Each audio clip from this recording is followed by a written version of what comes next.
Good morning.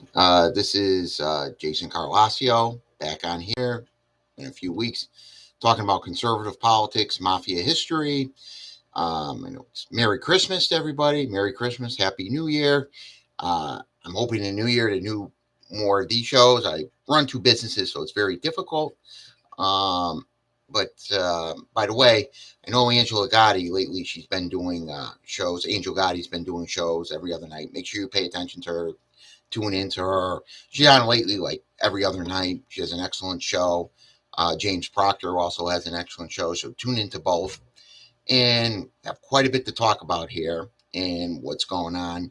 And since Donald Trump won, thank God, the country is starting to head in the right direction. It doesn't feel like Donald Trump is actually the president.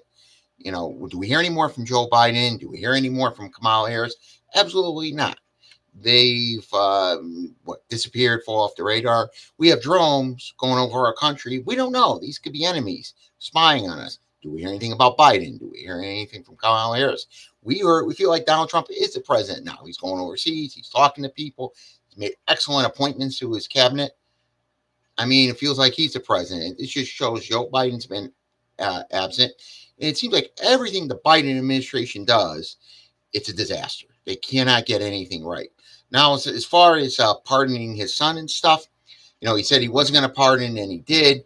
I understand his son. Okay, that's one thing. But shouldn't he pardon Donald Trump then? If you're going to pardon his son, Hunter Biden, for what he did, then you should pardon Donald Trump.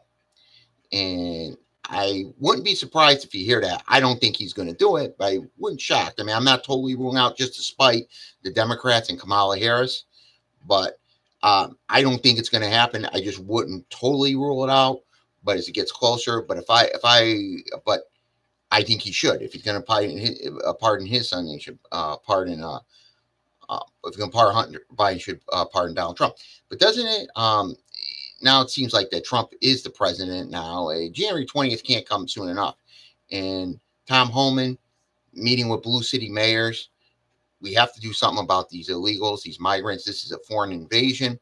ICE says that the country should use every law enforcement resource we have. I don't care if it's anywhere, not only just ICE, we use the FBI, the U.S. Marshals, go as far as even using the Secret Service, the IRS, should use local police, state, local, county, cities, towns. They should get involved, use those police departments, use the military, National Guard, Army, Navy, Marines, whoever we have to. This is a foreign invasion. If you're not a citizen of this country, the Constitution doesn't apply to you. You don't have any rights. And when I'm tired of these blue city mayors up in Boston, Chicago, they're putting these illegals, these people were committing a felony by being here. They're putting them ahead of American citizens. The people been here for generations. They're putting ahead of these people here who are here illegally. And you talk to the people that came to this country legally. They don't want these illegals here because they did it the right way. So why should these people get a pass? And these mayors, these big city, I like to see, something happens to somebody in their family. Talk to the family of Lake and Riley. What happened to her and all these other women that were killed by these illegals and all the other crimes, rapes that they're committing. Don't these blue city mayors see it? Or is it just they want all these illegals here so they think they're, in theory, future voters for the Democratic Party? And we have homeless vets. We have people here that need help. And we're giving all this money to all these illegals that the country cannot afford. What about helping these homeless vets? And do you hear anything like that? And what's interesting with Donald Trump, too? Even states that he didn't want, he made inroads. He made inroads in California, made inroads in New York, almost won New Jersey, made inroads in Connecticut, won Windham County, came close in Litchfield and Fairfield County. So what's that telling you? You know what I think too? You know what they did in Pennsylvania, how they turned that state around from a blue to a red? I like to see that done up here in places like Connecticut, New York, New Jersey. Start getting out there, have a ground game, start gaining vote, picking up, changing people over to Republican. I think that's what needs to be done. And, by the way, this shooting of the healthcare executive, too, Thompson, It was done by Luigi Maglone. I think there's a problem with somebody like him. He's been indoctrinated. He went to these left wing colleges that teach you to hate capitalism, hate CEOs. And listen, our healthcare system, is it perfect? No, but it's still the best in the world. You want to see about Canada and how they go and talk about. And these are these wacky liberals that have been indoctrinated at these left wing colleges. And that's what I think he's a product of. Luigi Mangone is a product of left wing indoctrination. That's what it comes down to, by the way, left wing indoctrination. And you're supposed to hate the wealthy, hate the successful people, the CEOs and stuff. By the way, when I mean wealthy, I'm not talking about these Hollywood elites and stuff like that, but I'm talking about people who are successful, people build the business, people that moved up in a company, became the CEO, things of that sort. But there's a lot of hate in this colleges that are taught that violence is the answer. This is what these left wing liberals do. Um, and it's pretty sad. But I think the country is heading in the right direction too. I always said the three pillars of liberalism. It's your education system, the media, and Hollywood. There it is. There's your three pillars of liberalism. Um, but the good news is Trump won. Republicans took the House, took the Senate. We had the Supreme Court, made inroads around the country in some state legislatures, things like that. By the way, the governor's race is less than 2 years away here in Connecticut. I like to see him put up a solid candidate. Could do something to make inroads in this state too, and hopefully make some gains in the House and the Senate. I mean, the Republicans in this state, I don't know what it is. I think they got to copy what Pennsylvania did and put out a ground game, something like that. Because even New Jersey, Trump almost won that. New Jersey's starting to move to the right. New York, he won upstate Long Island, Staten Island, parts of New York. You see the reception he had in Madison Square Garden. So, you can't make inroads in the blue. Yes, he is. I think these blue states are starting to become purple, which is good. But you know what? Talking about these illegals and stuff, I like to ask all these liberals, well, if something happened to somebody in their family, how would they feel about that? And they're putting non-citizens, people who are here breaking the law ahead of people who've been here generations, citizens, law-abiding people. And Tom Homan, do what he has to do. And if they interfere, if you get these liberal mayors or any of these or governors, they should be arrested and charged with a felony and thrown in jail. And if they push, law enforcement, they interfere, be it state or local police, well, they should be in trouble too if they're going to do that. Anybody that interferes with ICE, they're in big trouble. And what they don't realize, they say states' rights only when it suits them. Now, states' rights, they like to say, well, it's illegal. It's not no, it is a federal issue. Citizenship is a federal issue. And this idea on the 14th Amendment saying that if you're born to a non-citizen in the U.S., you're automatically a citizen. That's not necessarily true. That's really supposed to be interpreted by Congress. So that actually applied to the slaves, and when the slaves were freed in 1865, and that was put into the Constitution and pertaining to that. But it didn't pertain to people coming in from other countries. And when they say in the jurisdiction of, that means it's subject to what that jurisdiction says. It's subject to Congress, the president, things of that sort. So once again, the liberals bending the Constitution. I love when they say the Constitution is a living document. That's not true. So that means that you could change it any time. That means you might just throw it out the window. It's not just a living document. It's there for a reason. A living document means you could change it anytime. Then it's meaningless. It's like saying they might as well not have any laws on the books. Then using that theory, that means all the laws that we have are a living document, meaning could be changed anytime. No, the Constitution is there for a reason. What's the Bill of Rights do? It gives you rights. No, it limits the powers of the federal government. That's what limits the powers of the federal government. Because the founding fathers believed that rights come from God. And they were geniuses the way they created this Constitution. And look how long it's lasted, well over 200 years. But as for these illegals, Tom Homan, whatever has to be done, you seal off the border, go into these blue cities, arrest them, put them in jail, deport them. And if you come back, it's 10 years in jail, no parole. That's how you have to do it. Listen, you can't just walk into Mexico and say, hey, I want this for free, that for free. No, it doesn't work that way.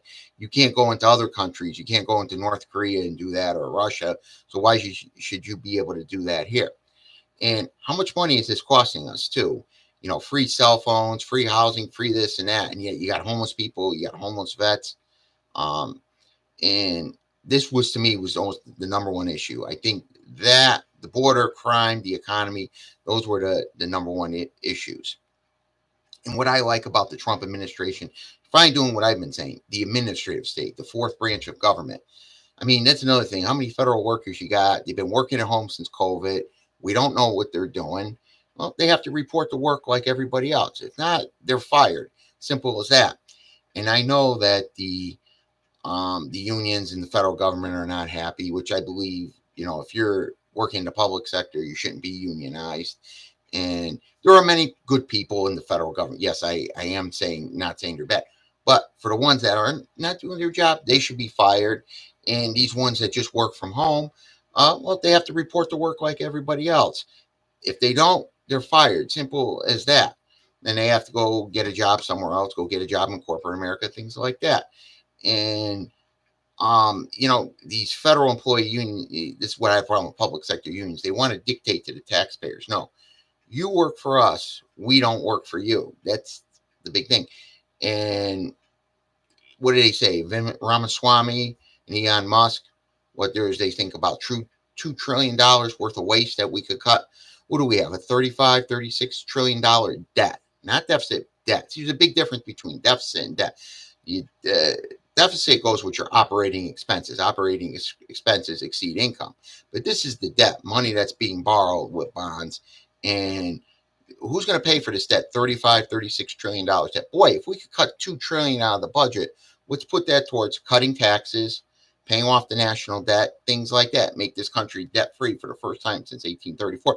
Last time this country had budget surpluses was going back to the Clinton years. Actually, I don't say that was because of Bill Clinton. That's because of Republican Congress. The United States had budget surpluses, which, by the way, that counted the Social Security money too, which should be in a lockbox, which is not. But the last time we had a budget surplus, the Republicans controlled the House and the Senate. Newt Gingrich was Speaker of the House. And those budget surpluses were because of Republican Congress managing the money, also pushing the cutting the capital gains tax, and also the Reagan tax cuts were from the 80s, carried over into the 90s. So when you said the economy was good in the 90s, it's not because of Bill Clinton. It's because of the Reagan tax cuts carried over into the 90s. And also you had a Republican Congress that cut taxes, reined in spending. That's why we had budget surpluses. There was actually talk at the time that maybe we could pay down the national debt and the country would be debt-free for the first time since 1834. That's very possible. And these liberals that say, well, if you cut taxes, less revenue in the government. No. When Ronald Reagan was president, revenues increased to the government, and the revenues far exceeded inflation. And revenues doubled from 1981 to 1989, Reagan's 2 terms in office. Revenues actually doubled to the federal government and during that time. So tax cuts equal more revenue to the government because you're giving people more money to spend, more money in their pockets, creates jobs, more revenue coming into the government, and there you go. It's like here in Connecticut, we have budget surpluses, and they're trying to take credit. No, it's not because of him. It actually goes back to the Trump years, too. Him cutting taxes resulted in more people spending money, creating more jobs, which means they pay income tax, they pay sales tax, which resulted in states like Connecticut having budget surpluses, too. So it's actually, I give the Trump administration credit for that. But there's so much waste, so much bureaucracy, the fourth branch of government. You have people making laws up, making rules, and these are unelected bureaucrats, and they shouldn't be doing that. That's not the way our government was set up. And you need to have accountability, what people do in the government, things of that sort. The deep state needs to go. And Kash Patel, excellent choice for the FBI. I would even go as far as abolish the FBI at this point. Let the U.S. Marshals take over the jobs. I like to see law enforcement done by state and local governments. That's really should handle it. But for what has to be done with the federal government, let the U.S. Marshals take that over. That's what I ultimately would like to see. because the founding fathers did not want a federal police force. They wanted law enforcement to be done by the state and local governments. And you read the Constitution, I think, what's the only thing? Counterfeit money and treason or so are the only two things initially that could be prosecuted by the federal government, which, okay, things have changed over the years. But I remember Ramaswamy said this. Vivek Ramaswamy said that what could be done by the what's done by the FBI now could be done by the U.S. Marshals, which I think that should be done. Also, abolish the Department of Education. Let's go to school vouchers, school choice. I always said I like to see government get out of the business of public education, let it taken over by the private sector, have a voucher system, school choice, and you choose where to send your children to school. And that's how I'm always in favor. You give the parents the money and they send their children to school to where they want to go. I'm all in favor of school voucher, school choice, things of that sort. I've been saying that for years too. I like to see to get the government out of the business of the public education system.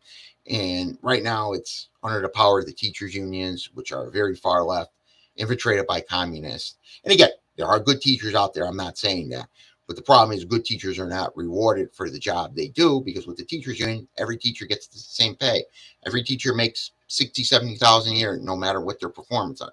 Nothing's based on performance, nothing. There's no accountability. And a lot of school districts, I've seen this in big cities too, you have principals in the same union as the teachers. And so how do you fire anybody? How do you hold anybody accountable? But I like to see government get out of the education business.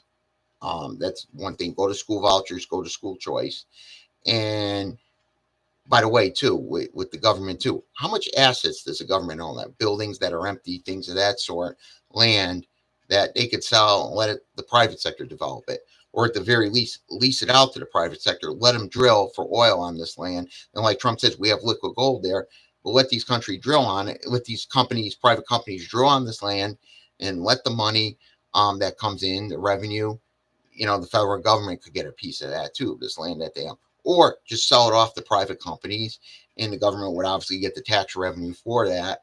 But how many assets, how much land does the government own? One time I think it was $10 trillion worth of land and property that the government doesn't use. How much land out west that is empty that could be developed, things of that sort. So there's a lot of waste and fat. We've studied about how fast ketchup runs, studying Egyptian taxi cab drivers, you name it. You name it, the stupid stuff that the federal government does that could be very, very much eliminated. I always say, let the government run the government like a business. That's what needs to be done. And how about jobs in the government? You got 2 people for one position, 3 people for uh, multiple positions, that you have one person doing it. Maybe you don't need that position anymore. Things of that sort. How about combining government agencies? That's another thing too. Too many government agencies the federal government is way too top heavy.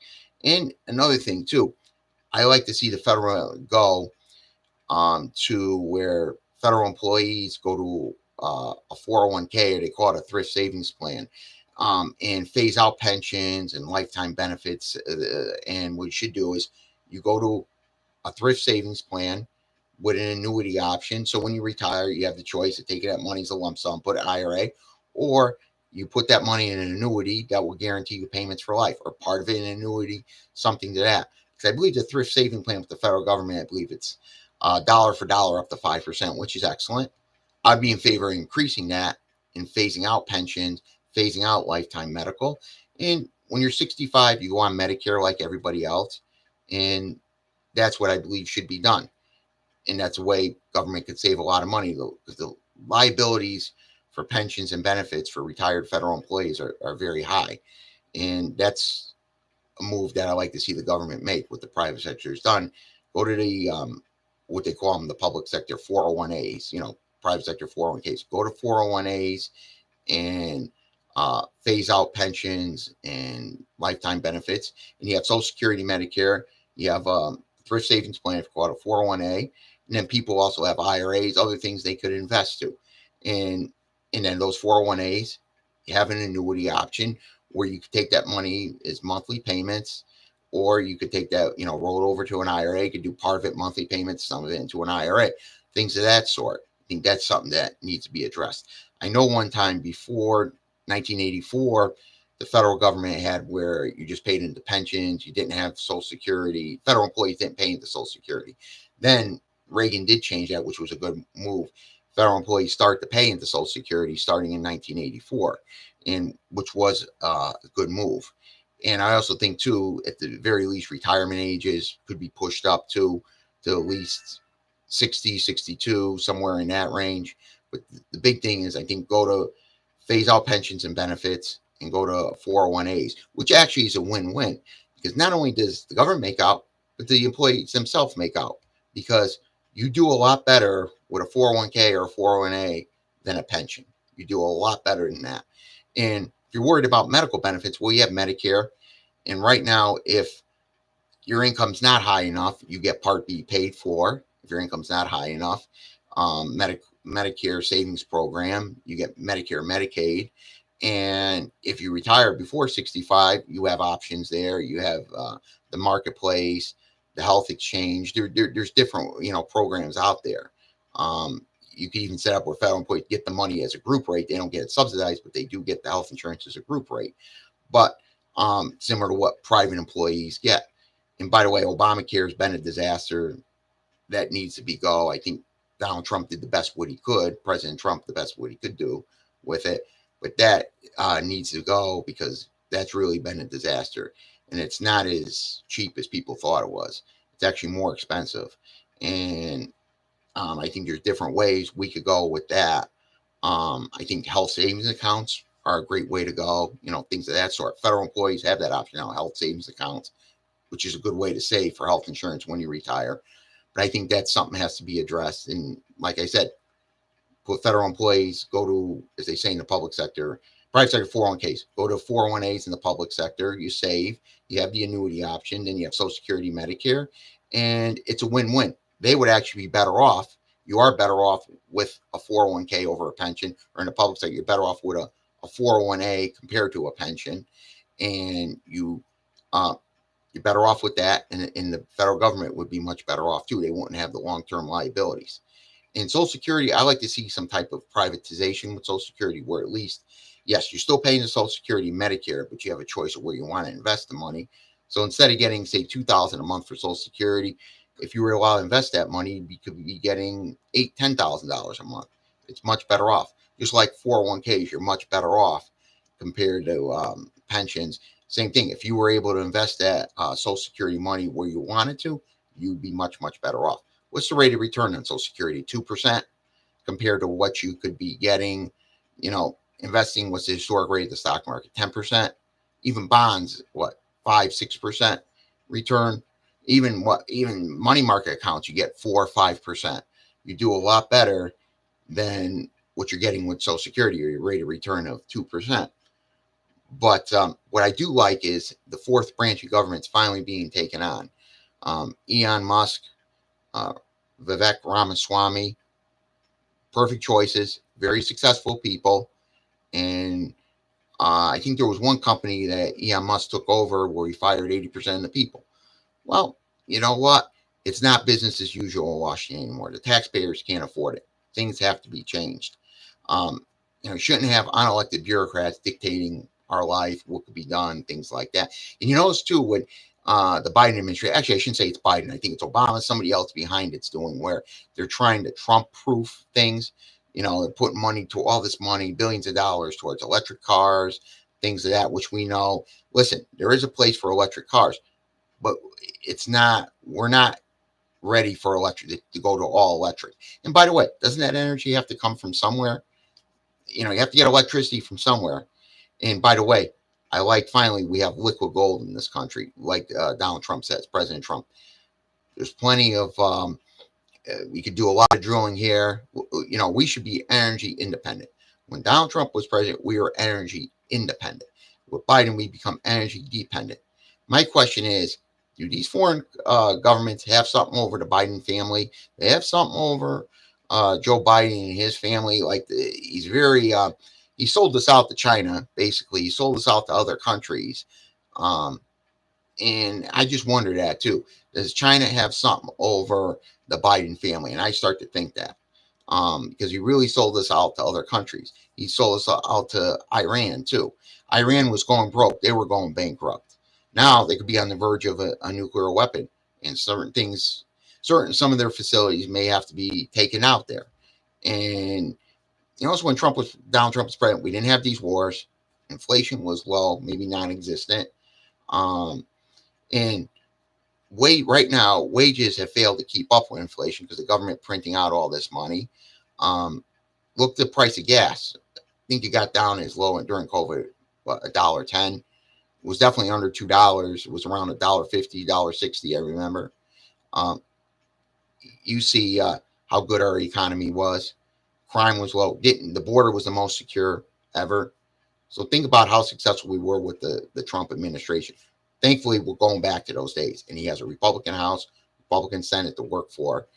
And no matter what Joe Biden does or whoever's behind him, because he's in cognitive decline. He's been in for 4 years. Somebody's dictating what to do. They're trying to destroy. It's like when you evict somebody from your property, from your you evict a tenant from your house. On the way out, they're destroying everything, and that's what he's doing.